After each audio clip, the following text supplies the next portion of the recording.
Başlayaq müəllimlər. Lawrence Kohlberg. Saadət müəllim. Bəli, müəllimə. Lawrence Kohlberg kim idi? Amerika psixoloqudur. Chicago Universitetində işlədiyi dövrdə Piaget'in zehni inkişaf mərhələsi nəzəriyyəsi ilə tanış olur. Onun əsasında da özünün mənəvi inkişaf nəzəriyyəsini yaradır. Bəli. Mənəvi inkişaf nədir? İnsanlarda mənəvi dəyərlərin formalaşdıran,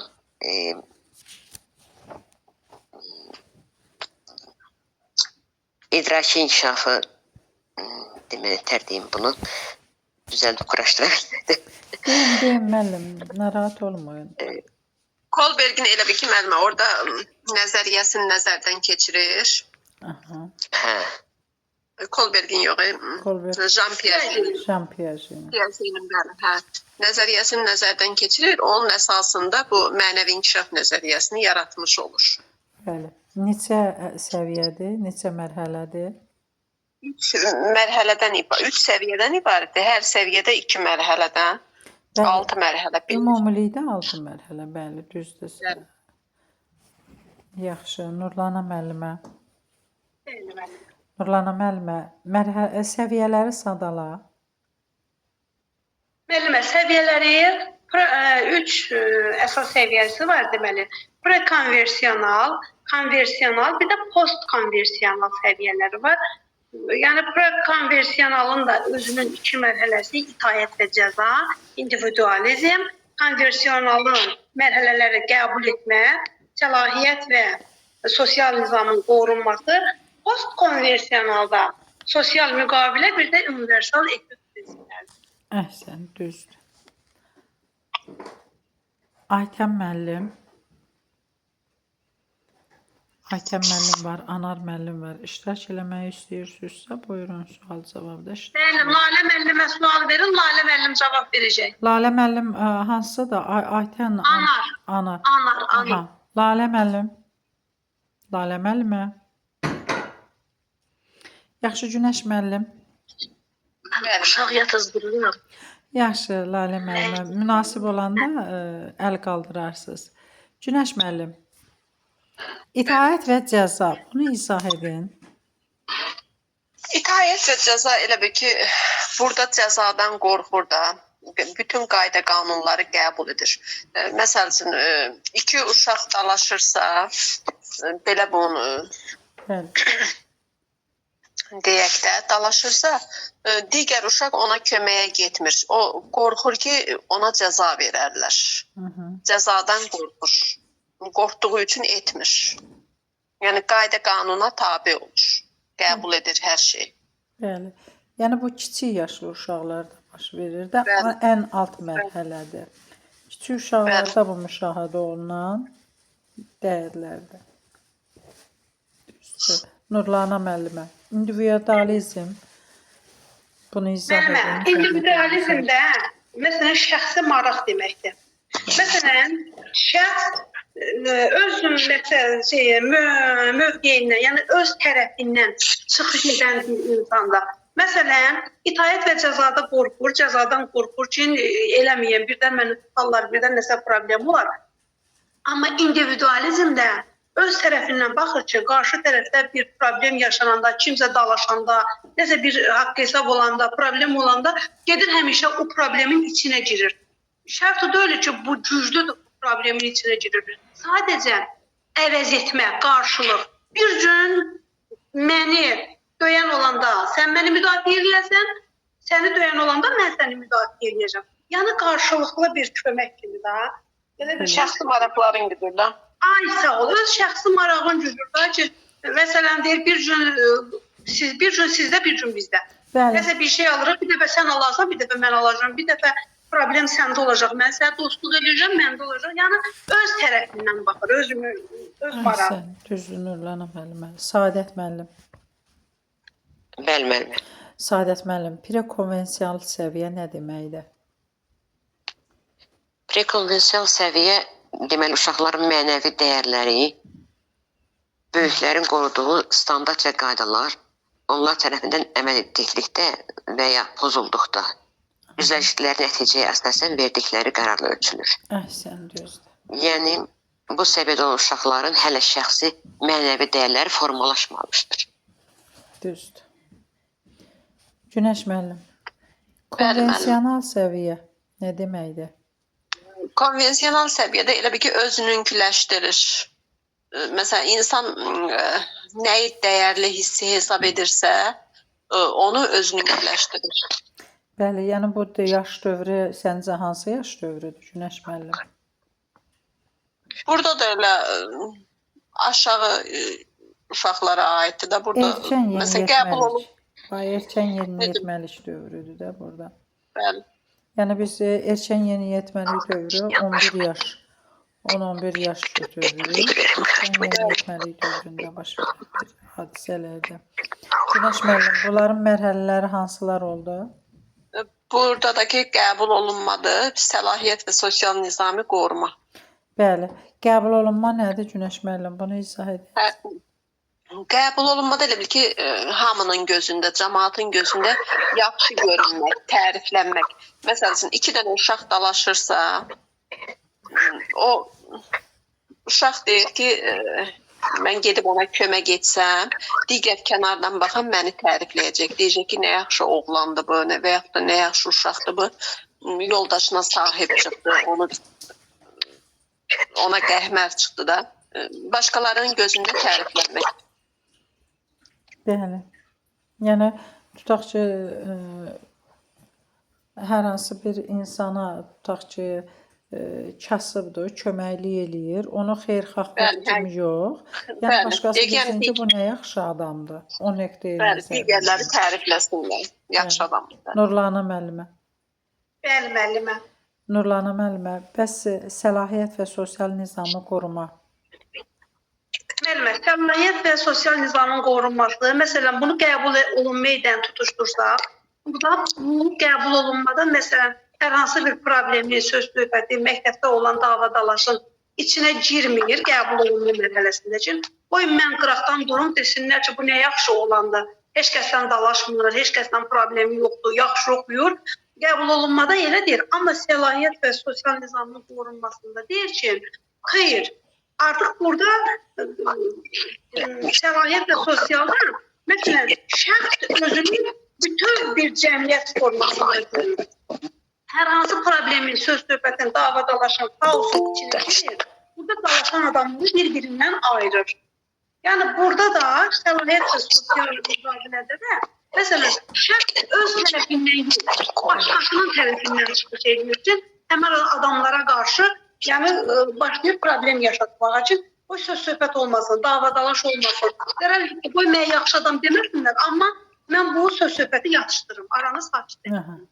Yəni, məsələn, tutaq ki, yol hərəkəti qaydalarını gözləmək həm sürücülərin, həm piyadaların yəni, necə deyərlər, vəzifəsidir ki, onlar bunu yerinə yetirirlər ki, qoy hamı üçün rahatlıq olsun, düzdür? Yəni, burada qaydalara hamı riayət etməlidir ki, təhlükəsizlik olsun, rahatlıq olsun, yəni bu nöqteyi nəzərdən yanaşılır. Saadət müəllim. Bəli, müəllimə. Saadət müəllim, bəs yaxşı, postkonvensional səviyyə nə deməkdir? Postkonvensional səviyyədə də 2 dənə mərhələsi var. Sosial müqavilə, universal etik prinsiplər. Postkonvensional demir. Bəli. Demək, postkonvensional da o sosial müqavilə mərhələsində deməli sosial ədalət prinsipinə yanaşırlar. Yəni o bayaqki hadisəyə nəzər salsaq, orada deməli qayda pozuntusuna görə o şagirdi kənardan məsələn tutaq ki şagird şiddətə məruz qalmışdısa, şiddətə məruz qalan şagirdə kənardan belə baxırlar ki, bu şagird şiddətə layiqdir, çünki o da bir müddət əvvəl özü başqa bir sinif yoldaşına bu şiddəti göstərmişdi. Belə halda həmin şagird nə oldu? O vurubsa, mən də vurum da, əvəz-əvəz. Şagird məktəb qaydalarına nə dərəcədə bütün şagirdlər üçün uyğun olduğunu düşünür və bu qaydaların ədalətli olub olmadığını mühakimə edir. Düzdür. Nurlana müəllimə, Universal etik prinsiplər, bunu zəhmət olmasa izah edin. Bəli, müəllimə. Universal etik prinsip deyəndə, məsələn burada bu bütün prinsiplərin, bütün səviyyələrin ən üstün olan cəhətdir ki, universal etik prinsipdir. Burada yəni bir növ empatiya hissi kimi belə götürə bilərəm ki, məsələn, burada insan öz daxili mənəvi dəyərindən çıxış edərək qayda qanunların ədalətliliyini mühakimə edir. Yəni istəyir ki, həmişə haqq, ədalət, qayda qanundur, hamısı öz yolunda getsin. Yəni ən üstün səviyyələrdən biridir ki, universal etik prinsipidir. Yəni bir növ empatiya, özünü hər bir kəsin yerinə qoymağı bacarır.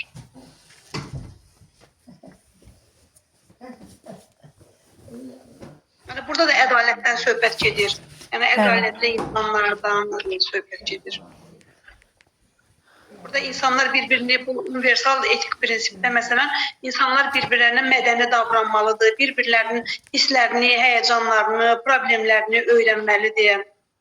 Vicdanlı və ədalətli. Bəli, yəni ədalətsiz qanunlara qarşı belə çıxır da, düzdür? Bəli, müəllimə. Vicdanlı, ədalətli seçim edirlər. Yəni hər kəsi haqq, ədalət öz yolunu tapır kimi bir ideyası var. Emosiyalara əsaslanır. Bəli. Düzdür. Məsələn, Haynes dilemması kimi. Haynes'in arvadı xəstə olur, aptekdən gedib dərmanı uğurlayır. Bunun hərə bir cür qiymətləndirir də. Biri burada Kolberg bu mənəvi inkişaf nəzəriyyəsində bu sualı şagirdlərə verir. Hər şagird də orada məsələn cavabında eləsi var ki, itaət və cəza tipinə aiddir. Mərhələsində bəli, eləsi var individualizmdə. Hərənin suallarına, cavablarına əsasən uşaqların mərhələlərə bölür. Hansı mərhələdə olduğunu qərar verir. Məsələn, orada deyir ki, dərmanı dilemmada Haynes'ın yoldaşı ağır xəstəliyə tutulur. Bunu gedib bu dərmanı baha qiymətə satan həkimdən nə qararsan, alarsanmı, uğrayarsanmı, əlbəttə ki, itaət və cəza olan adam cəzadan qorxduğu üçün deyəcək ki, mən uğramaram. Bu qəbul olunma mərhələsindəki deyir ki, məsələn, mən yaxşı oğlanam. Yox, mən qıraqdan durub sadəcə baxaram, cəhənnəmə götürüb qaçır-qaçdığında ki, mənim nəyimə lazımdır. Məsələn, o biri bir də görsən, etik prinsiplərdə bir anlıq özünü başqasının yerinə qoyur, deyir, hə, mən kömək eləyərdim, ya mən uğramazdım. Yəni, hərə öz fikirlərini bildirir da. Kim hansı nəyə sahibdirsə ondan danışır. Amma şəxsən mən həmən oğlanın yerinə olsaydım, o dərmanı uğrayardım. Mən də apteki yandırardım. Yaxşı, indi situasiyalı suallar verim. Suallar əsasında. Saadət müəllim. Bəli, müəllimə. Bax, hansı mərhələdə olan insan deyir ki, xeyr, mən dərmanı uğurlamazdım. Çünki cəmiyyət əsasının Səlahiyyət və sosial nizam. Səlahiyyət və sosial nizam qorunması. Konvensial səviyyə. Konvensial səlahiyyət və sosial nizamı qorunmasında. Orada deyəcəkdim ki, sosial nizamın pozulmasının səbəbi məsələn, orada o cür götürəcəkdim. Yəni, məsələn, hansı mərhələdə olan eyni zamanda bax, ona uyğundur. Çünki cəmiyyət əzzasının həbs olunmalı olduğunu düşünmür. Qəbul olunmada. Bəli, qəbul olunmada da. Nurlana müəllimə. Bəli, müəllimə. Hansı mərhələdə olan insan, hansı ki, Haynes dilemmasına qulaq asandan sonra deyir ki, xeyr, o kömək üçün bu sahədə səlahiyyətli şəxslərə müraciət etməli idi. Dördüncü mərhələ. Bu da səlahiyyət və sosial nizamın qorunması. Bəli, səlahiyyət və sosial nizamı qorunmadır. Günəş müəllim. Bəli. Haynes'in nə üçün elə etdiyini başa düşmək olar. Həmin an insan həyatını xilas etmək, uğurluq etməkdən daha önəmli idi. Universal etik prinsip. Əhsən, düzdür. Nurlana müəllimə. Bəli, müəllimə. Hansı mərhələdə olan insan bu cür düşəcək? Xeyr, çünki o sevdiyi yoldaşını xilas etməlidir. Tutaq ki, deyirik ki, Mən- Haynes dərmanı İndividualizm- uğurlayır, qanuna ziddir İndividualizm deyirik. ola bilər müəllimə. Bəli, individualizmdir, düzdür. Lalə müəllim. Lalə müəllim, tutaq ki, deyirik ki, Haynes dilanmasında ümumilikdə insanlar qanunun itaətliyini göstərmək üçün hər şey etməlidirmi? Sualı qoyularsa, hansı mərhələdə olan insan deyəcək ki, bəli, məqamlar, deməli, çünki qadının da tutaq ki, yaşamaq hüququ var. Qəbul olunmadı görəsən. Universal etik prinsip. Sosial müqavilədir. Çünki qadının da deyir yaşamaq hüququ var. Çünki Hə, deyir haqqın qanunlar deyir qoyulan zamanı orada belə bir şey var sosial müqavilədə.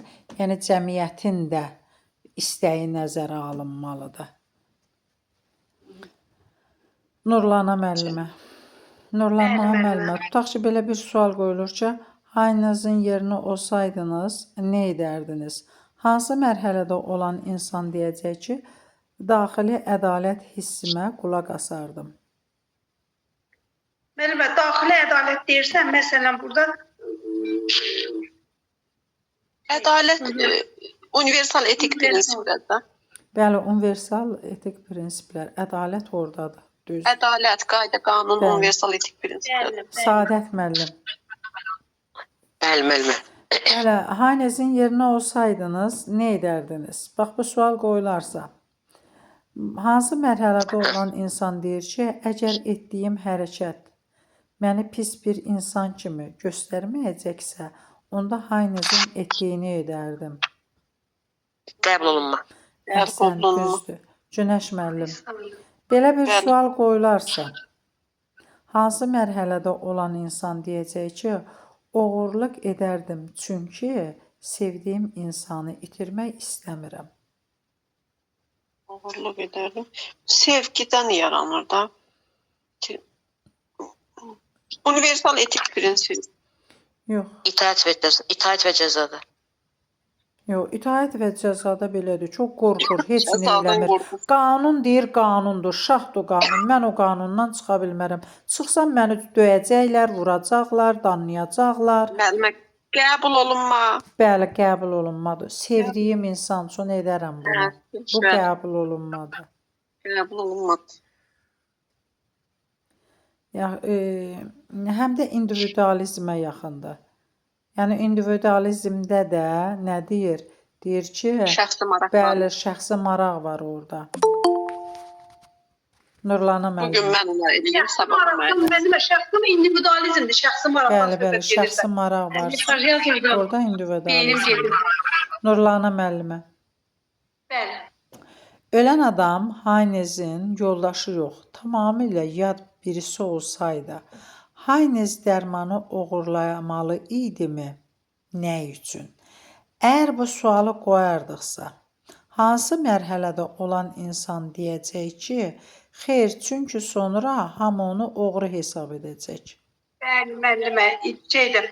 Bir var ki, burada itaət və cəzadan söhbət gedir ki, dərmanı uğrasa, qanunlardan qorxacaqdır. Bir də var ki, qəbul olunma mərhələsində deyir ki, yəni yox, mən yaxın dura bilmərəm. Qoy hamı məni oğru olmayan bir insan kimi tanısın. Əhsən, düzdür.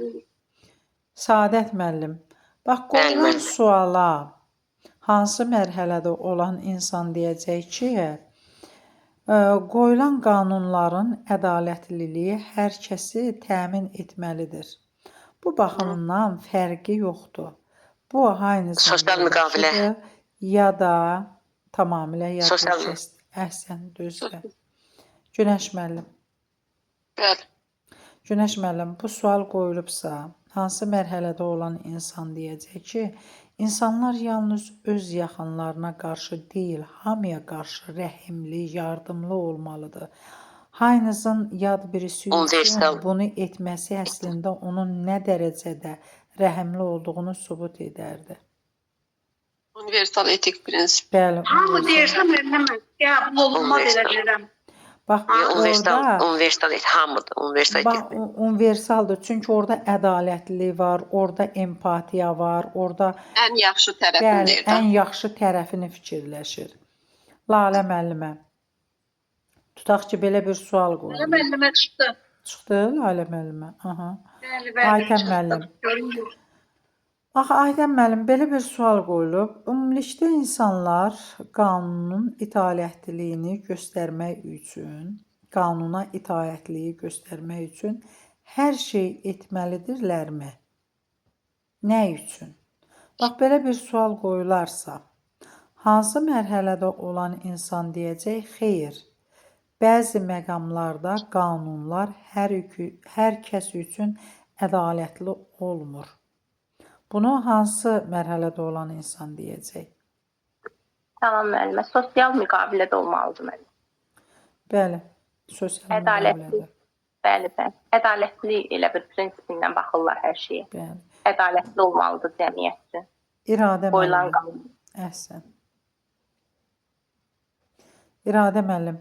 Əgər bu sual qoyularsa, hansı mərhələdə olan insan deyəcək ki, baxır cəmiyyət bunu necə qəbul edir? Əgər pozulan qanuna görə insanı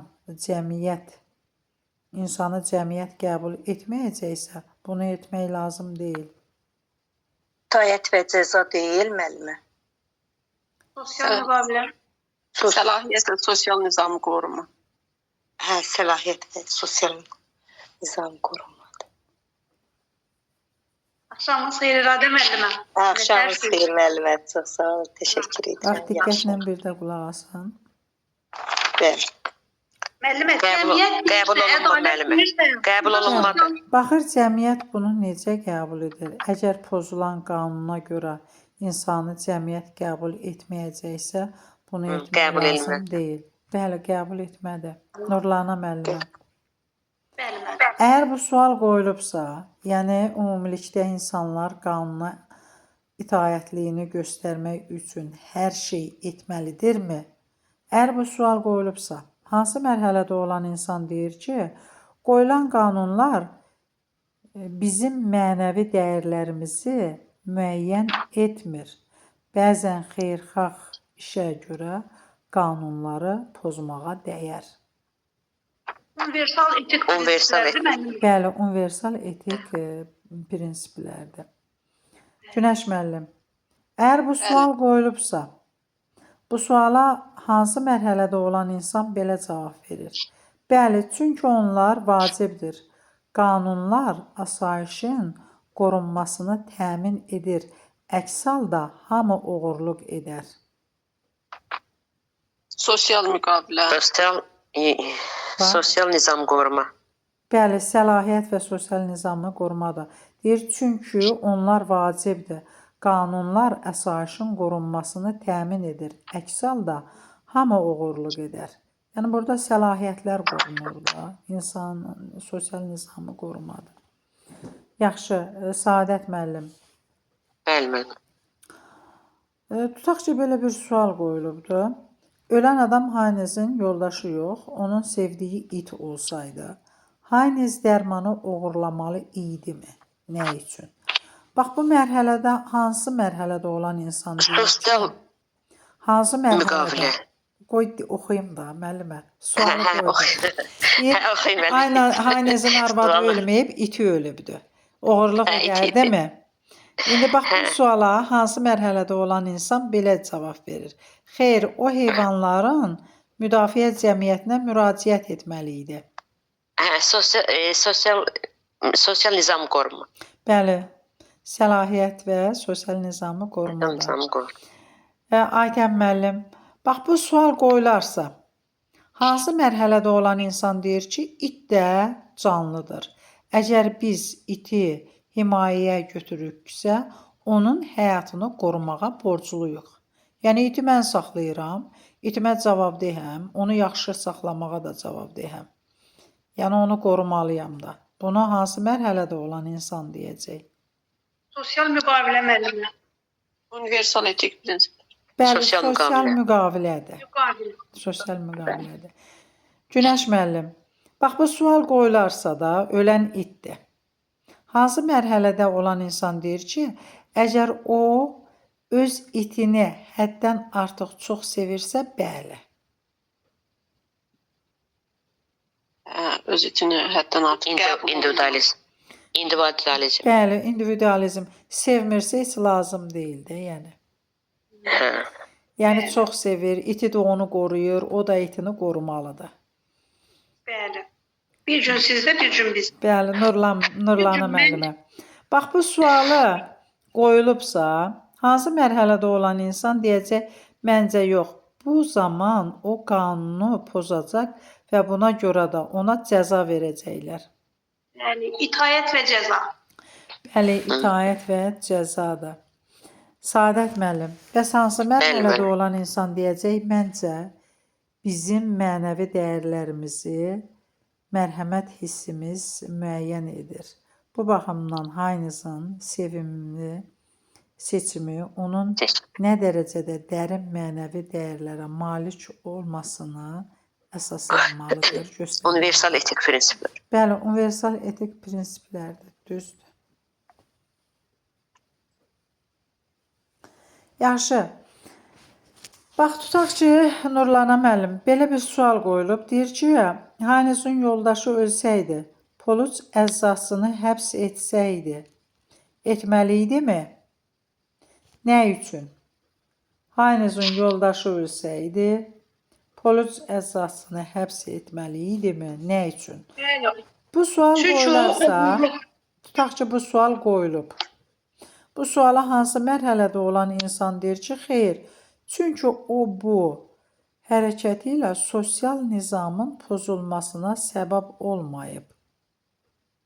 Elə səlahiyyət və sosial nizamın qorunması. Əhsən. Günəş müəllim, bəs hansı mərhələdə olan insan deyəcək, xeyr, çünki cəmiyyət əzzasının həbs olunmalı olduğunu düşünmür. Qəbul olunma. Bəli, Saadət müəllim, qəbul olunmadı. İradə müəllim, bəs hansı mərhələdə olan insan deyəcək ki, xeyr, çünki o qanunu pozmayıb. Axı itaət və cəza da qanun pozur. Bəli, xeyr, deyir, çünki o qanunu pozmayıb. Deyir ki, Haynızın tutaq ki, yoldaşı ölsəydi, tutaq ki, öldü yoldaşı, polis əzzasını həbs etməli idimi? Sual belədir. İtaət cəzada deyir ki, xeyr, çünki o qanunu pozmayıb. Əczaçı qanunu güya pozmayıb da, həbs etməməlidir. İtaət və cəzada olan insan bu cür cavab verəcəkdir. Günəş müəllim, bəs yaxşı, belə bir sual verilib də. Bu suala hansı mərhələdə olan insan deyəcək ki, əslində əczaçının nə üçün dərmanı bu qədər baha qiymətə satdığını bilmirik.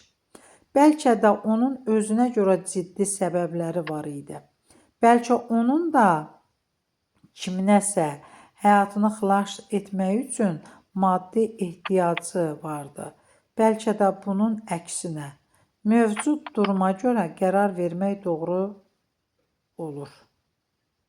Müəllimə, universal etik prinsip olmalıdır burada. Bəli, universal etik prinsipdir. Nurlana müəllim, bəs bu sual qoyularsa hansı mərhələdə olan insan deyəcək ki, məncə bəli, çünki onun hərəkətinə görə Haynızın oğurluq etməyə vadar oldu. Haynız getdi, oğurluq elədi. Bəli. Sosial müqavilə. Sosial müqavilədir. Deməli bu nəyəsə layiqdir ki, bu gedib eləyib, oğurlayıb. Yox, sosial müqavilədə olsaydı, məncə bəli, çünki bu durumda əczaçı ədalətlə davranmalı idi. Bax, sosial müqavilədə bir ədalətlilik var.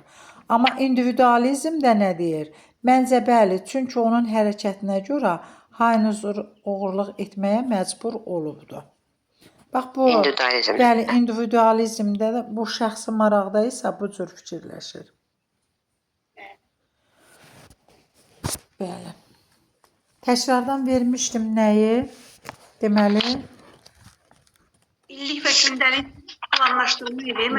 yox, Universal Yox, öyrənmək üçün universal universal dizayn. dizayn. Bəli. Var da. Səhifə açarsan 52-ni İnklüziv təhsildə müəllimə. Nurlan müəllimə, inklüziv təhsil. inklüziv təhsil. Vay. Mən qabağa qaçmışam. İllik gündəlik. Heç nə olmaz. Bunun barəsində bilir yazdan çox. Saadət müəllim, Bəli, müəllim. öyrənmək üçün universal dizayn deyirik də. Bu universal dizayn hansılar daxildir? Universal nələr daxildir? Bəli. Öyrənmə Müxtəlif dizaynı. fəaliyyət və özünü ifadə etmə formaları, onlar Təqdimat. Aha, Günəş Cəlb müəllim. etmə, təqdimat, fəaliyyət müəllimə. Aha. hə, Günəş müəllim səndə hansılar oldu? Günəş müəllimə deyir. Cəlb etmə, təqdimat, bir də fəaliyyət. Ay, sağ ol, düzdür. Cəlb etmə nədir Nurlana müəllimə? Məsələn, müəllimə, cəlb etmək o deməkdir ki, məsələn, şagirdləri elə bir anlıq həm cəlb etmə, həm də bir motivasiya kimi deyilir də. Bəli. Şagirdləri dərsə cəlb etməkdir, dərsə maraq oyatmaqdır. Bir növ şagirdləri qarmağa keçirtmək kimi belə bir şeydir. Bəli. Yəni şagirdləri həvəsləndirir. Bəli, Onları motivasiyadır. işlərinə, fərdi işlərə cəlb edir. Düzdür. Günəş müəllim, və təqdimat nədir? Təqdimat da elə bil ki, informasiyanı müxtəlif yollarla təqdim etməkdir. Ya qrafik formada, belə animasiyalar, bu cür forma, ya rubrik, bu formalarda təqdim etməkdir. Bəli. Bəs Saadət müəllim, fəaliyyət nədir? Fəaliyyət müxtəlif formada həyata keçirmək. Beynimizdə necə anlayışını aktivləşdirmək. Deməli, şagirdlərin pozucu davranışlarını idarə etmək üçün plan hazırlanması. Budur müəllimə. Bu şagirdlərin pozucu davranışını idarə etmək üçün plan hazırlanması. Bax, burada nə nəzərdə tutulur? Nə olur burada? Şagirdlərin davranışını idarə etməklə bağlı əvvəlcədən hazırlanmış və sinifdə tətbiq edilə biləcək fərqli strategiyaların əks olunduğu plan hazırlanması lazımdır. Bu planda şagirdlərin davranışını idarə edilməsi üçün forma blanklar, şagirdlərin müsbət davranışını dəstəkləyən fəaliyyətlər, məsələn, tərif, sertifikatlar, mükafatlandırma və s. kimi həlli yolları, bunlarla istifadə edərək sinifin fiziki quruluşu, qüsur nə idi? Prosedur və qaydalarının toplusu kimi strategiyalar daxildir. Bax, məsələn, biz sinifin o pozucu davranışlarını aradan qaldırmaq üçün qaydalar tətbiq edirik, düzdür? Həm də o hansı ki, hərəkətləri çox, məsələn, hiperaktiv uşaqlar olur, ərköyün uşaqlar olur, sinifin gedişini pozan uşaqlar olur ki, həmin uşaqlara, məsələn, adi ən belə sözə baxmayan uşağın müsbət cəhəti olur. Bax, o müsbət cəhətindən yapışıb ona bir tərif versək, bir mükafat versək və yaxud da hər hansı bir işi görməyi tapşırsaq, tutaq ki, yerə tökülən dəftərləri yığmağa xahiş etsək və yaxud da dibçəyə su verməyə xahiş etsək, o uşaq da özünü dəyərli hesab edəcək və o da nəsə yararlı olduğunu başa düşəcək və fəaliyyət göstərməyə başlayacaq. Yaxşı, Nurlana müəllimə, deyirik kooperativ öyrənmə. Bu korporativ öyrənmə nədir? Müəllimə, korporativ öyrənmə deyəndə, məsələn, inklüziv uşaqlar üçün ən səmərəli yollardan biridir də. Yəni, şagirdləri həmişə korporativ yollardan, məsələn, bunları qruplardan bir yerdə öyrədir. Yəni, istəyir ki, yəni, burada ayrı seçkiliyə yol vermir də. Əlilliyi olan uşaqlardır, nə bilim, hər hansı bir uşaqları bir yerə yığıb əməkdaşlıq kimi bir yerdə işləməyə yəni öyrədən bir şeydir bu korporativ. Bəli, yəni bəzən olur ki, deyir o sağlam olan uşaqlar bu sağlam olmayan uşaqlarla bir yerdə işləmək istəmir, bir qrupda olmaq istəmirlər. Məsələn, biz demişdik ki, Edward Gale'in piramidası var idi ki, ən yaxşı öyrənmə harda baş verir, Saadət müəllim? Uşaqlar bir-birini öyrədəndə. Bəli, başqasını öyrədəndə. Başqasını Başqasını öyrədərkən daha yaxşı öyrənir. Düzdür? Yəni burada həmin zəif olan şagirdləri, güclü olan şagirdlər nə isə izah eləyəndə, nə isə göstərəndə daha özləri də daha yaxşı öyrənirlər. Bax bunu da həm də onda rəqabət də yaranır aralarında. Bəli. Bu Yaxşı. nəticədə yarışa girirlər. Düzdür. Mən yaxşı oxuyum, sən Məs yaxşı müəllim, oxu. müəllimlərin peşəkarlıq inkişafı. Bax burada nə nəzərdə tutulur? Müəllimin peşəkar inkişafı. Burada elə bil ki, məsələn, müəllim peşəkar deyil olmalıdır da. Bəli. Uşaqlara o ənənəvi mühitdə olduğu kimi elə dərs keçməməlidir. Məsələn, inklüziv elə bil ki, uşaqlarla digər şagirdlər bir yerdə dərsə cəlb etməlidir. Bəli, bunun üçün bax, Onların- müəllimləri kurslara göndərmək lazımdır. Direktor, məktəbin direktoru xüsusilə də bu şeyə nəzarət etməlidir ki, tutaq elə hər sinifdə olmur ki, inklüziv. Tutaq ki, 8-ci sinifimizdə bizim inklüziv olan uşağımız var. Hər sinifdə olmur ki, tutaq ki, bir 3 sinifdə inklüziv olan uşağımız var, tutaq ki. Direktor fikir verməlidir, həmin şagirdlərlə işləyən müəllimləri kursa göndərməlidir və yaxud da özü məsləhətlər verməlidir, maarifləndirməlidir ki, yəni bu uşaqlarla necə rəftar etmək lazımdır, necə yanaşmaq lazımdır. Həm də inklüziv olan siniflərdə belə bir qayda var ki, həmin müəllimlərə köməkçilər də verilməlidir əslində. Həmin o müəllimə tutaq ki, autizm xəstəliyi olan uşaqdır və yaxud da düzdür, əqli gerilik uşaq da məsələn inklüziv təhsilə daxil ola bilər. Bu şərtlə ki, ağır dərəcədə olmasın. Ən azından məsələn ayaq yoluna getməyi bacarsın, ondan ünsiyyəti müəyyən qədər bacarsın, başqalarına həddən artıq çox necə deyərlər, mane olmasın. Buna görə müəllimlərə əlavə köməkçi müəllimlər də verilməlidir inklüziv olan siniflərdə. Həm də müəllimlərin özlərini də maarifləndirmək, kurslara göndərmək də vacibdir. Yaxşı, Nurlana müəllimə, bax deyirik ki, müxtəlif qiymətləndirmə üsullarından istifadə olunmalıdır. Bax bunu necə izah edərsən? Müəllimə, müxtəlif qiymətləndirmə üsulu deyəndə, məsələn, burada şagirdlər qiymətləndirən zaman bir-birlərinə rəy verirlər. Bunu nəzərə almaq lazımdır. Sonra orada müəllim ən çox formativ qiymətləndirmədən istifadə etməlidir. Bu şagirdlərlə bir yerdə işləyəndə. Sonra bir də ən çox qiymətləndirmədə müəllimə açıq düşüncə tərzi olan uşaqlar üçün, yəni qiymətləndirmə aparılır da, yəni qapalı düşüncəli insanlardan yox, açıq düşüncəli insanlardan qiymətləndirmə aparılır. Məsələn, elə uşaq var ki, şifahi sual verməkdə çətinlik çəkir, onu yazılı formada qiymətləndirmək lazımdır. Yəni VAKO-da üstünlük təşkil eləyir də, yəni vizualdır, audialdır, kinestetikdir, oxuyub yazaraqdır. Yəni bunlara da müəllim bunlara da fikir verib qiymətləndirməni həmin üsul vasitələri ilə qiymətləndirməni eləməlidir. Bəli. Yaxşı, Səadət müəllim, əlavə təlim materiallarının rolu nədir burada inklüziv siniflərdə? Müəllim, bəzən əlavə təlim materiallarını istifadə etmək lazım gəlir. Çünki elə şagirdlər var ki, verilən o təqdimatda olunan kitabdakı nəsə resurslardan istifadə edərkən onlar daha yaxşı çatması üçün resurslardan çətinlik çəkən şagirdlər üçün dəstəkləyici vasitələrdən istifadə edir müəllim. Bəli. Təqdim materiallarının məsələn onların qavrayışında daha kifayət qədər yer tutması üçün bəzən əlavə resurslar, əlavə dəstəklərdən, əlavə materiallardan istifadə edib, əlavə tapşırıqlardan istifadə edib ki, şagirdlər üçün daha asan olsun qavrama Bəli, yəni orada prosesi. biz diferensial yanaşmanı da gözləyirik də.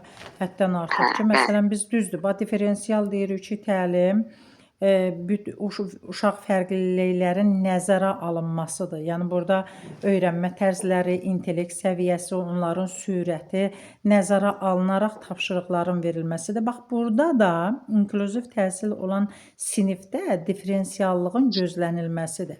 Əlbəttə biz həmin uşaqlara, biz o sağlam olan uşaqlar səviyyəsində olan tapşırığı verə bilmərik ki. Yəni ona baxır da indi biz müəyyənləşdiririk ki, bu uşağın öyrənmə tərzi necədir, qavraması necədir. Yəni bütün bunlar nəzərə alınır ki, onlara daha asan, daha yəni o diferensiallığı gözləməklə tapşırıqları veririk. Nurlana müəllimə, adaptasiya edilmiş dərs, yəni burada nə nəzərdə tutulur? Tapşırıqlar burada. Müəlliməm, adaptasiya deyəndə biz ən çox bu ənənəvi üsuldan demokratik üsulu bir-biri ilə qarşı-qarşıya qoya bilərik. Məsələn, bu ənənəvi üsul yanaşması ilə müəllim mərkəzli üsul yanaşmasından biz istifadə etməli deyilik. Adaptasiya yəni o deməkdir ki, şagirdləri şagird mərkəzli bir mühitdə yetişdirmək lazımdır. Orada məsələn hər hansı bir xəstə uşaqlar var, onlarla rollu oyunlar aparmaq lazımdır. Məsələn, bu xəstə olan uşaqlardan da kinestetik hərəkətlər eləmək lazımdır. Məsələn, ən çox orada təlimin üsullarına çox yer vermək lazımdır ki, məsələn, rollu oyunlardır. Nurlana müəllim, səncə o məsələn dedin hansı ki rollu oyunları daha çox hansı uşaqlara verərsən? Müəlliməm, məsələn, xəstə uşaqlara ən çox cütlərlə, qruplarla, bütün siniflərlə işi verərdim. Yəni onlara fərdi işi verə bilməzdim. Çünki fərd olanda artıq onlar özlərinə bir növ qapanmış olacaqlar. Bir də introvert uşaqlar olacaqlar da, özləri özlərinə qapanmış olacaqlar. Nurlana müəllimə, biraz istiqaməti düzdür, başqa istiqamətə getdin. Burada əgər məsələn oyun dedin, kinestetik tutaq ki, bəli, verirsənsə, bu hiperaktiv uşaqlara verəcəksən bu tipli. Bəli, müəllimə, ay sağ olun, hiperaktiv, yəni daha cəld, çevik, bir yerdə dayanmayan uşaqlardan, bəli müəllimə. Bəli. Hiperaktiv uşaq. Tutaq ki, gözü zəifdir uşağın. İnklüziv təhsilə cəlb olunubdur. Gözü zəif görür. Düzdür? Sən yazı taxtasında yazını yazanda o görmür. Zəif görür də, məsələn, görməsi zəif. Tərsli demək lazımdır. Bəli, burada Həm yazıb, sən də tərsli izahdan istifadə eləyəcəksən, o uşaqda. Tam bütün mövzunu dərsi səsli keçməyəcəksən. Müəyyən məqamları da səsli edəcəksən ki, həmin uşaq ona da yararlansın. Düzdür? Və yaxud da tutaq ki, eşitməsi zəifdir. Tutaq ki, orada neyniyəcəksən eşitməsi zəif olan uşaq üçün? Videolardan istifadə edəcəksən, şəkillərlə göstərəcəksən, videolarla göstərəcəksən və yaxud da dediyin kimi hərəkətlərlə kinestetik göstərəcəksən, şəkillərdən istifadə edəcəksən. Yəni bütün bunları nəzərə alaraq da baxacaqsan ki, sənin sinifində olan inklüziv uşaq necədir? Düzdür, biz o diferensial yanaşırıq, ümumiyyətlə sinifdə olan bütün uşaqları nəzərə alırıq. Eyni zamanda həmin o inklüziv uşaqları da bu cəhətdən nəzərə alırıq.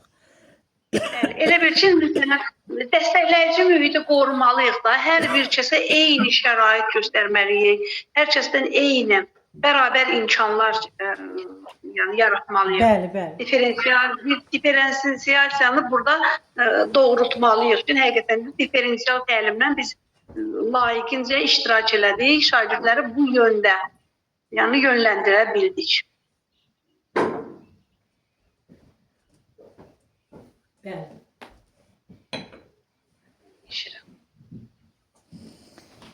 Deməli, müəllimlər, təkrarı elədik. Yeni mövzumuz, növbəti nəzəriyyəmiz olacaq. Kolberg. Sevmədiyim nəzəriyyədən çatın. Kolberg yoxsa Qaniyedir? Deməli,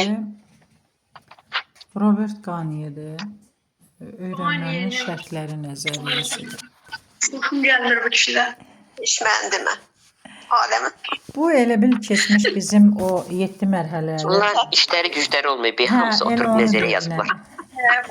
7 mərhələli dərsimizdir elə bil burada. Ona çox oxşuyur. Deməli, Robert Qaniyenin öyrənmənin şərtləri nəzəriyyəsidir. Dedik ki, əsas nəzəriyyələrdən də biri budur bildiyimiz kimi.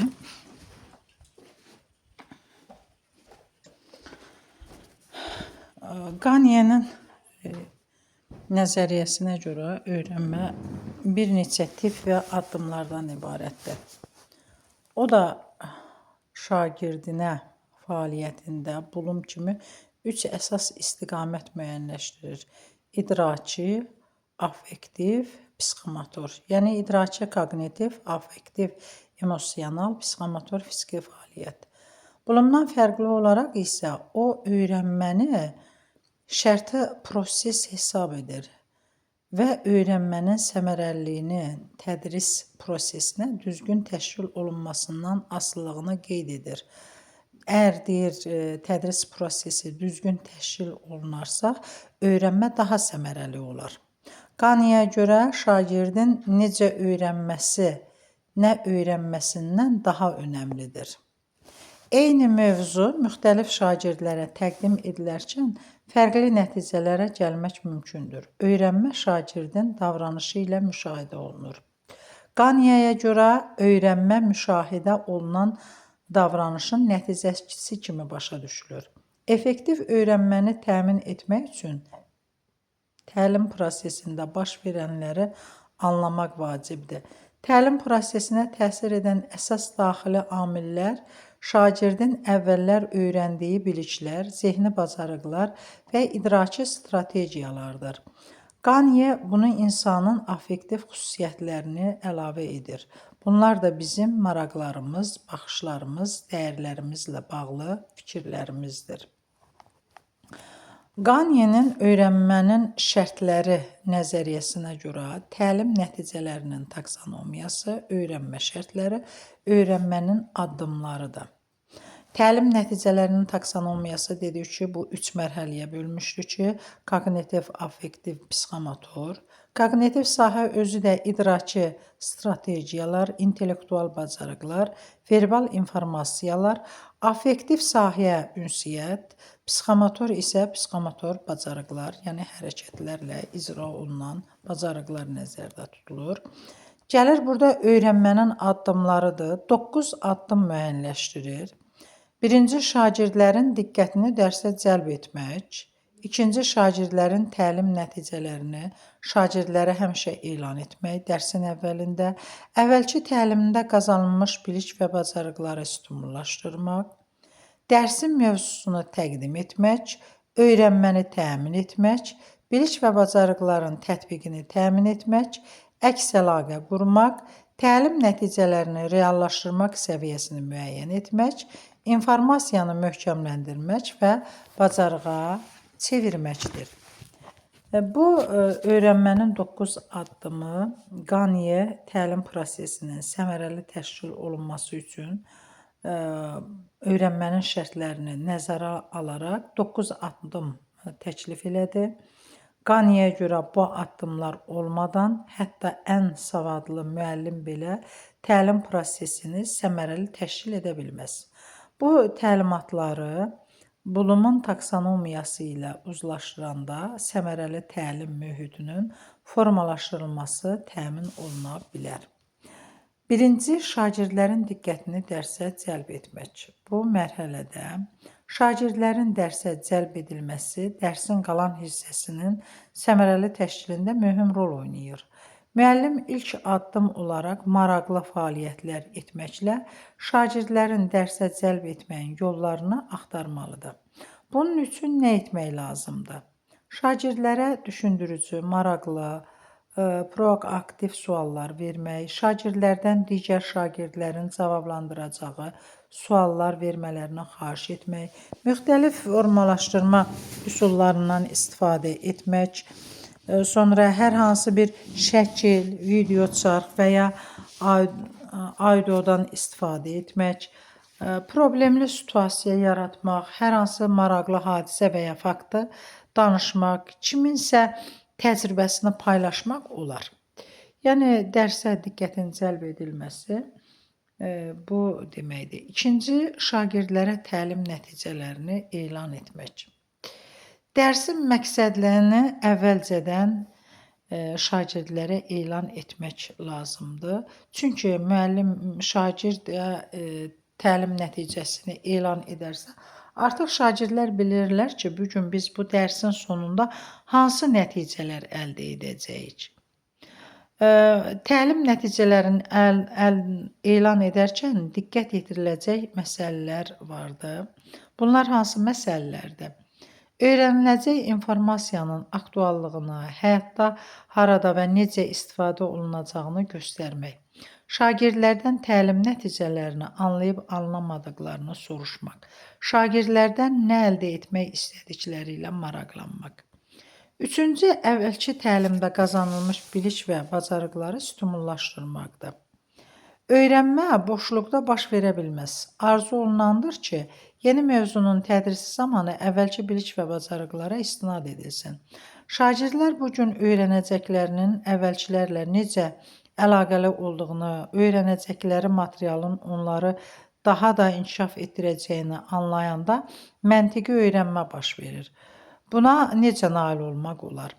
Əvvəlki mövzulara istinad etmək, bugünkü mövzu ilə əlaqə yaratmaq. Əvvəlki biliklərlə bağlı suallar vermək. Dördüncü addım dərsin mövzusunu təqdim etməkdir. Mövzunu dərsin məqsədinə və şagirdlərin öyrənmə tərzini nəzərə alaraq müxtəlif yollarla təqdim etmək tövsiyə olunur. Qeyd etdiyimiz kimi, şagirdlərin öyrənmə potensialları, tərzləri bir-birindən fərqlidir. Hər uşaq eyni potensiala, eyni öyrənmə tərzinə aid olmur. Biri audial, biri kinestetik, biri vizual, biri yazıb oxaraq öyrənir. Bunu nəzərə alaraq mövzunun öyrənilməsi üçün müxtəlif səmərəli üsullardan istifadə etmək lazımdır. Müəllim dərsi təşkil edərkən bu faktorları nəzərə almalıdır. Bunun üçün eyni informasiyanı müxtəlif formatda təqdim etmək lazımdır. Məsələn, video, əyani nümayiş, mühasirə formasında, qrup işi ilə, cütlərlə və s. Təlim nəticələrinə nail olmaq üçün düzgün metoddan istifadə etmək. Məsələn, əgər mövzu ilk yardımın göstərilməsidirsə, bununla bağlı video çarx gətirib göstərə bilər. Əyani şəkildə simulyasiyalardan istifadə edə bilər. Biri xəstə ola bilər, biri həkim ola bilər. Rolunda o hərəkətləri etməklə göstərər. Belə ki, bu üsullar şagirdlərin nəzəri biliklərini necə tətbiq edəcəkləri haqqında onlarda fikir formalaşdıracaq. 5-ci, öyrənməni təmin etməkdir. Müəllim təlimi səmərəli etmək üçün öyrənməni dəstəkləyən müxtəlif yollardan istifadə etməlidir. Öyrənməni təmin etmək üçün əlavə resurslar verə bilər.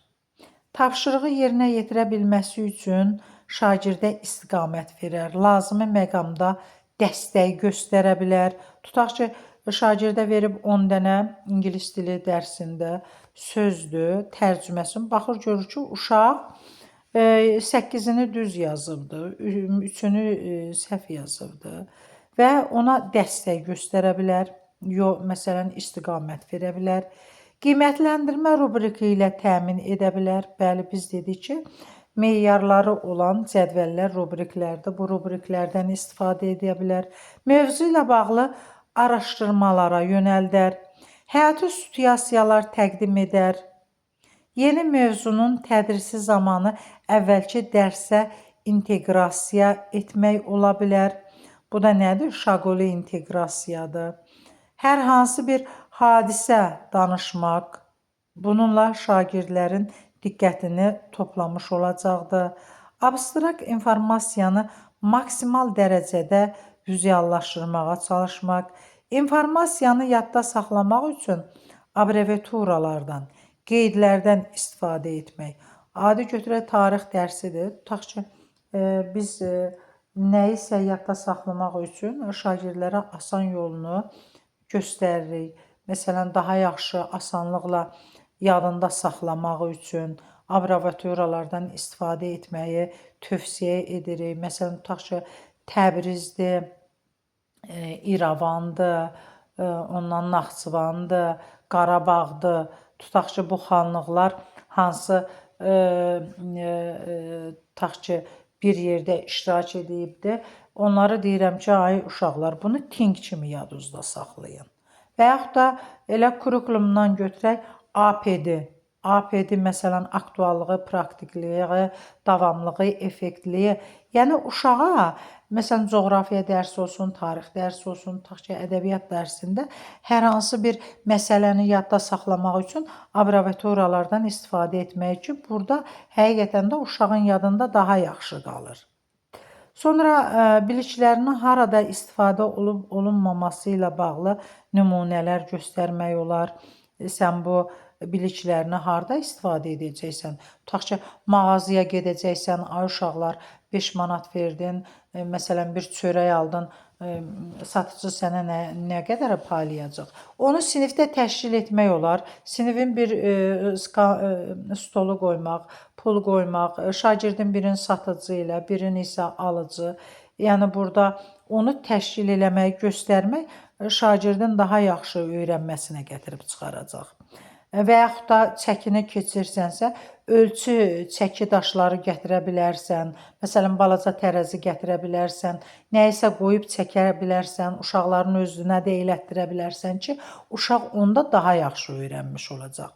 Qrafik orqanizlərdən bəli istifadə etdikdə, bu da onun səmərəli olacaq, daha yaxşı öyrənəcək. 6-cı addım nədir? 6-cı addım bilik və bacarıqların tətbiqini təmin etməkdir. Artıq burada bilik bacarıqları öyrənib tətbiqini həyata keçirir. Bu addımda şagirdlərin praktik məsələlərə cəlb olunması məsələsidir. Sinifdə şagirdlərə bilik bacarıqlarını tətbiq etməyə şərait yaradan situasiyalar verilməlidir. Bu şəraitdə onlar bilik və bacarıqlarını tətbiq edərkən qazandıqları bilikləri daha yaxşı dərk etməyə, anlamağa, bacarığa çevirməyə imkan qazanacaqdır. Bunun üçün rollu onlar, simulyasiyalar keçirmək, işin icra olunmasını təmin etmək, praktik məşğələlər vermək, laboratoriya işi aparmaq, təqdimatlar hazırlamaq. Bax, bunları bu şəkildə verərsə, deməli, burada şagirdlər neynir? Tətbiq etməyi bacarırmı? Artıq orada bilik və bacarığını tətbiq edəcək, bunu həyata keçirə biləcək. Gəlir əks əlaqənin qurulması. Təlimin əvvəlində qeyd etdiyimiz kimi nəticələrdən çıxış edərək şagirdlərə rey verilməsi də vacibdir. Əks əlaqə istənilən fəaliyyətin ayrılmaz hissəsidir. Şagirdlərdə gördükləri işin nə qədər səmərəli olduğunda haqqında məlumat veririk. Əlbəttə, qurulan əks əlaqə konstruktiv olmalıdır, keçmişə yönəlik olmamalıdır, gələcəyə yönəlmiş olmalıdır, destruktiv rəy olmamalıdır, konstruktiv rəy olmalıdır, şagirdə stimul verməlidir, onu həvəsləndirməlidir. Qiymətləndirmə meyarlarını əvvəlcədən elan edilməlidir. Burada şagirdə spesifik, konstruktiv vaxtında rəy verilməlidir. Vaxtından sonra verilən rəyin heç bir effekti yoxdur. Sən baxmısan, Laləyə vermisən 10 dənə cümlə yazıbdır. Baxırsan, görürsən ki, orada çox səliqəli yazıb. Xətti çox gözəldir. Bir dənə orada hərf səhv eləyibdir. Papaq əvəzinə papaq yazıbdır. Yazılış qaydasını, orfoqrafik normanı orada pozubdur. Deyirsən ki, Lalə, çox gözəl yazmısan anında. Da 5 gündən sonra ona deməməlisən. Hə, Lalə, sən yazını çox yaxşı yazmışdın bir yerdə.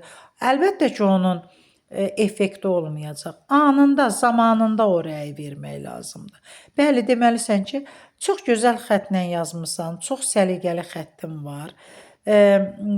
Durğu işarələrini də düz yazmısan, düz qoymusan. Bir dənə orada tələffüz qaydasını da yazmısan sözü. Bəli, artıq uşaq orada həvəslənəcək ki, mən gör bu işləri nə qəşəng eləmişəm, yazım da qəşəngdir, durğu işarəm, müəllim mənə gözəl bir rəy verdi. Hə, o səhvi düzəltməyə həvəslənəcək. Yox, sən həmişə elə belə səhv edirsən, sənin xasiyyətin də elə bu cür səhv etmək. Artıq burada nə olacaq? Uşaq da ruhdan düşəcək, həvəsi sönəcək. Yerinə yetirdiyimiz hər tapşırıqdan sonra məqsədə nə qədər yaxınlaşdıqları ilə maraqlanmaq lazımdır. Gəlir 8-ci addım. Təlim nəticələrinin reallaşdırılma səviyyəsini müəyyənləşdirmək. Gözlənilən təlim nəticələrinə çatıb-çatmadıqlarını yoxlamaq üçün hər hansı bir fəaliyyəti aparılmalıdır. Bunun üçün təlimin sonunda refleksiya etmək olar. Tutaq ki, 3-2-1 üsulundan istifadə etmək olar. Təlim məqsədi ilə müqayisə aparmaq olar. Müxtəlif qiymətləndirmə vasitə və üsullarından istifadə etmək olar. Ondan sonra özünü qiymətləndirməni təmin etmək olar. Qarşılıqlı qiymətləndirməni təmin etmək olar.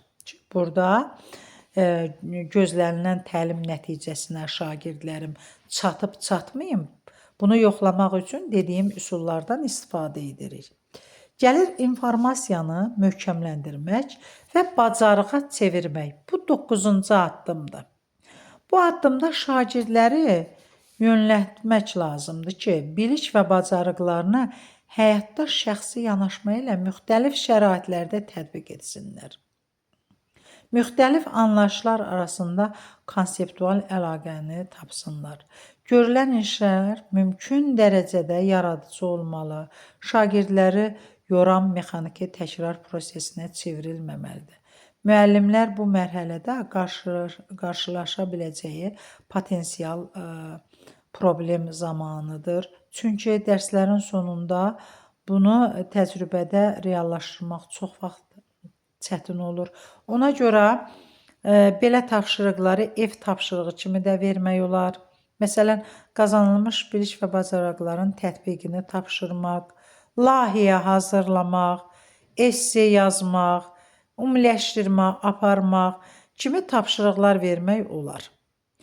Bu addımlar bir akademik saat üçün nəzərdə tutulmamışdır.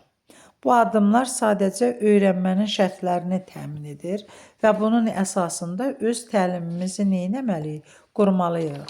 Deməli, Qaniyenin öyrənmə şərtləri nəzəriyyəsinə görə öyrənmənin neçə addımı oldu Nurlana müəllimə? Nurlana müəllimə? 9 addım oldu. 9. Bəli, 9 Müəllimə, addım. səsini açana kimi Allah göstərməsin, iş işdən keçir. Bəli, 9 addım var. 9 addım oldu. Bax, Saadət müəllim, bu Qaniyedə Bulum kimi 3 əsas şagirdin fəaliyyətində 3 əsas istiqamət müəyyənləşdiribdi. Bu hansı? İdraki, affektiv, psixomotor. Ay, sağ ol, düzdür. Bax, burada dedik ki, 9 addımdan ibarətdir Günəş müəllim. Günəş müəllim. Bu da yəqin səs açır. Bu Vallahi ki. səs açır. Saadət müəllim, bu 9 addımdan Bəli, birinci addım nə oldu? Adı nə oldu? Şagirdin diqqətə cəlb edilmək. Ay, sağ ol. Motivasiya. Əhsən, motivasiyadır. Bizim Qarmağa bildiyimiz, keçirmək. bəli, qarmağa keçirmək məli.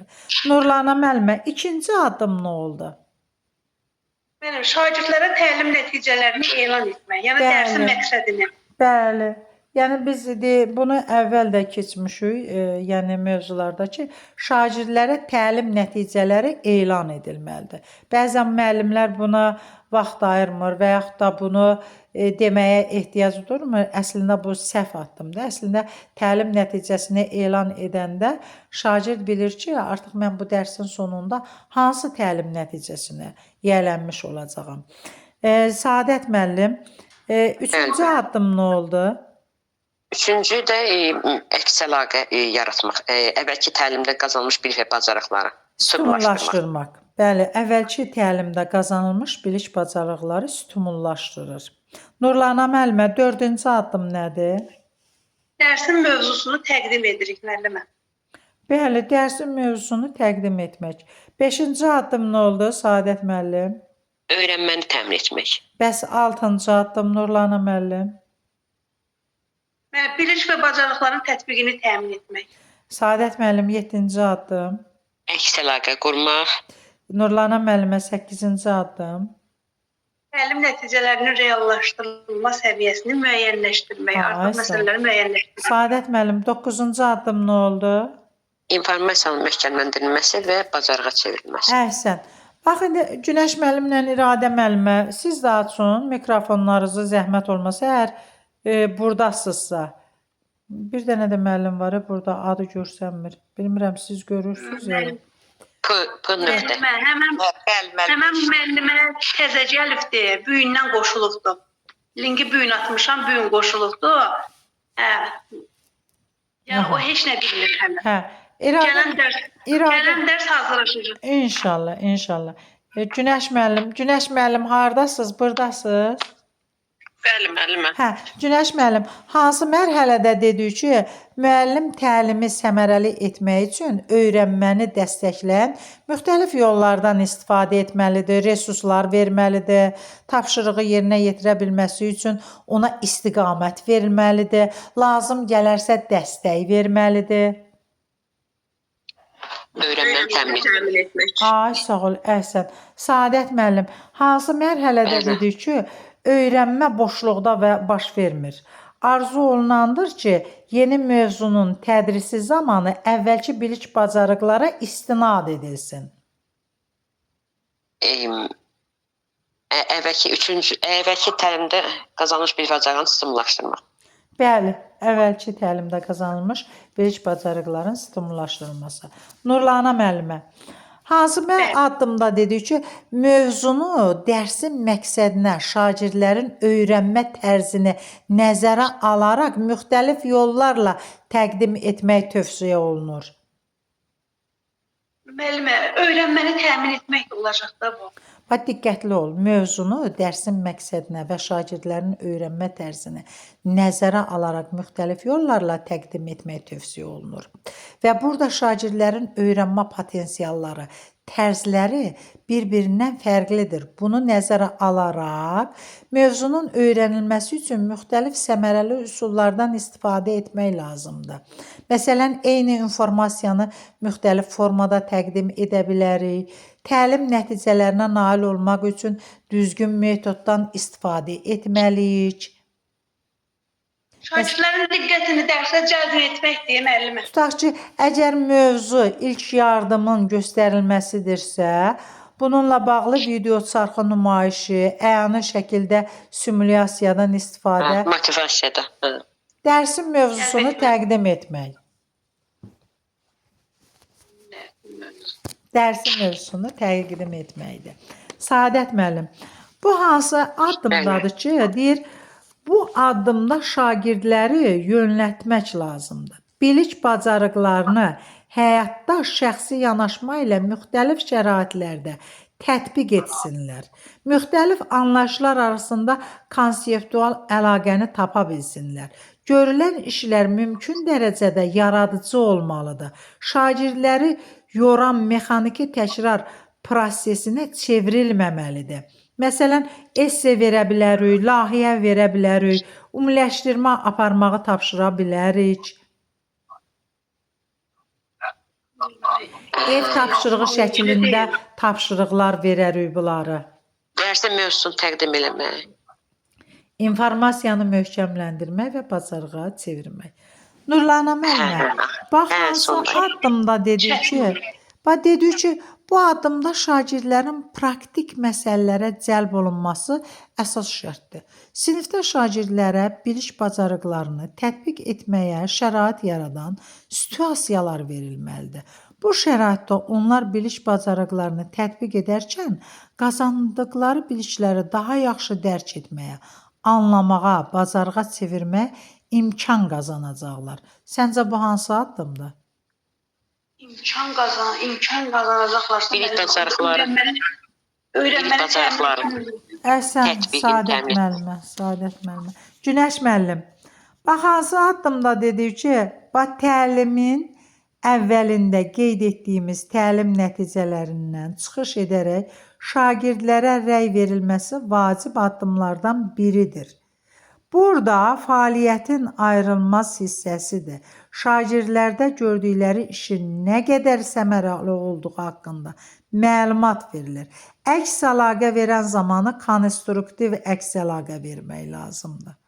Günəş müəllim. Saadət müəllim, siz deyin. Nurlanə Amma müəllim. adından göründüyü kimi müəllimə əks əlaqə qurmaq da Bəli, əks əlaqədir. Əlaqə qurmaq. Hə. Düzdür. Səadət müəllim, bax hansı addımdır? Burada dedik ki, dərsin məqsədini əvvəlcədən elan edilməsi, şagirdlərin məqsədyönlü öyrənməsi, öz fikirlərini formalaşdırması, təlimə motivasiyasını təmin edir. Hə, ilə şagirdlərin tərbiyəçilərini elan etmək, Ay, dərsin məqsədini elan Nurlanə etmək. müəllimə, hansı mərhələdə dedik ki, şagirdlərə düşündürücü, maraqlı, proaktiv suallar verə bilərik. Şagirdlərdən digər şagirdlərin cavablandıracağı suallar vermələrini xahiş edə bilərik. Müxtəlif fəallaşdırma üsullarından istifadə edə bilərik. Hər hansı bir şəkil gətirə bilərik. Tutaq ki, rəsm dərsidir, şəkil gətirə bilərik. Və yaxud da musiqi dərsidir, bəstəkarın əsərini oxuda bilərik. Və yaxud da ki, ədəbiyyat dərsidir, Səməd Vurğunu keçirəm, onun şəklini gətirə bilərəm və yaxud da şeirini. Dərsə cəlb etməkdir müəllimə. Əhsən. Deməli, neçə addım oldu müəllimlər? 9 addım oldu. 9. İndi bu addımları ardıcıl sadalayaq. Birinci addım nə oldu?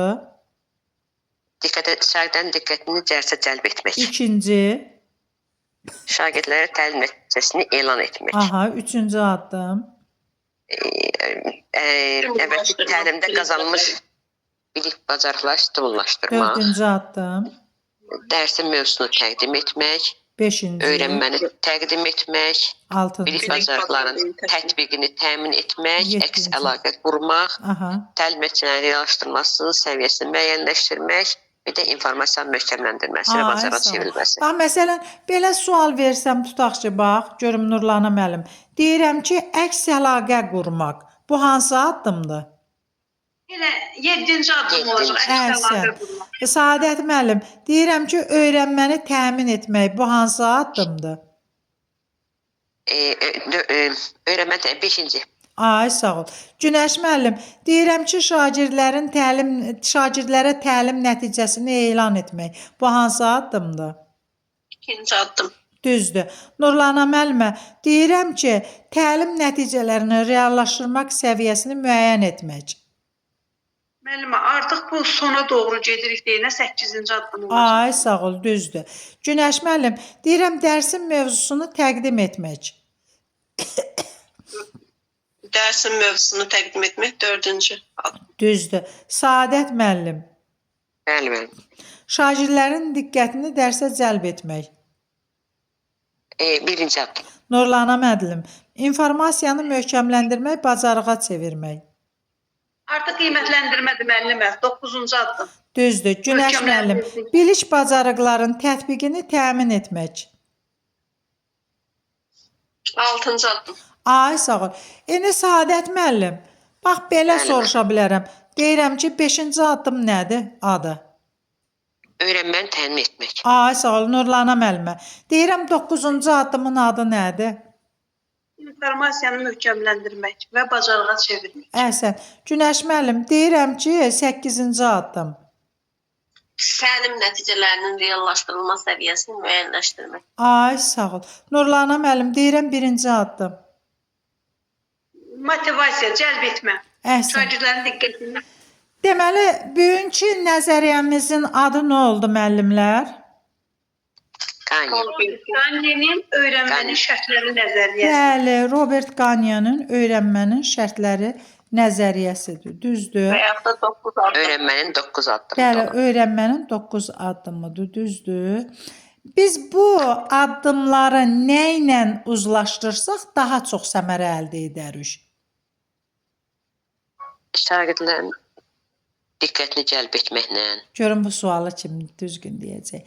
Bax, bu addımları nə ilə uzlaşdırsaq daha səmərəli olacaq. Hə, affektiv psixomotor fiziki fəaliyyətlərlə. Bəli, Bloom taksonomiyası ilə. Bloom taksonomiyası ilə uzlaşdırarıqsa, Bloom taksonomiyası ilə əlaqəli şəkildə biz bu addımları Nurlanə müəllimə bir dərs ərzində təmin edə bilərik. Nəzərdə tutulur? Xeyr müəllimə. Xeyr. Olmaya da bilər, amma əsas şərt odur ki, biz təlimimizi bu mərhələləri nəzərə alaraq həyata keçirsək, daha çox öyrənməni təmin etmiş olacaq. Nurlana müəllimə, bəs mənəvi inkişaf nəzəriyyəsi kimin idi? Mənəvi inkişaf müəllimə bundan əvvəlki keçdiyimiz O kişinin adı Kolberg. nə idi? Kolberg. Kolberg. Bəli, Kolbergin. Və düşüncə tərzi kimin idi, Günəş müəllim? Düşüncə tərzi Karol Dweck'in. Bəli, Dweck xanımın idi, düzdür. Saadət müəllim, sosial inkişaf Bəli. nəzəriyyəsi kimin idi? Vygotsky, Ay, sağ ol. Zehni inkişaf mərhələləri. Piaget, Bəli, Jean Piaget idi, düzdür. İntellekt tipləri, intellektin növləri. Gardner. Gardner. Howard Gardner. Bəli, buna başqa cür necə deyirik? İntellektin Çox növlü zəka. Ay, sağ ol. zəka Çox nədir? növlü zəka Howard Gardner idi. Gecəniz xeyrə qalsın müəllimlər.